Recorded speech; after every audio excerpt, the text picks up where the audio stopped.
BRP Tarlac na magsasagawa ng maritime patrol at underwater marker inspection sa dating Benham Rice, naglayag ngayong araw June 10. Narito ang report. Maaga pa lang, nakahanda na ang kabuuang 117 na crew ng BRP Tarlac na isang strategic sea lift vessel ng Philippine Navy. Naglayag ito kaninang umaga papunta sa talampas ng Pilipinas o mas kilala sa tawag na Benham Rice at Philippine Rice. Nakatakdang magsagawa ng maritime patrol at underwater marker inspection ng BFP Tarlac sa talampas ng Pilipinas.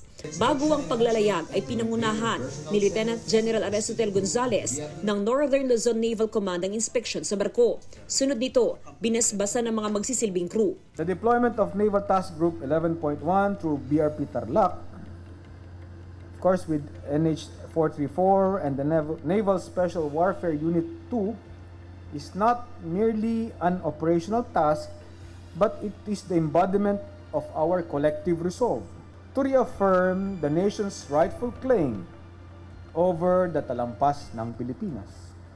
Every maneuver demonstrates the team's readiness, professionalism, and unwavering commitment to defending our maritime heritage. Hindi lang umano simpleng routine patrol ang misyon ng BRP Tarlac. Ito ay malinaw na mensahe na poprotektahan ng Pilipinas ang maritime territory ng bansa.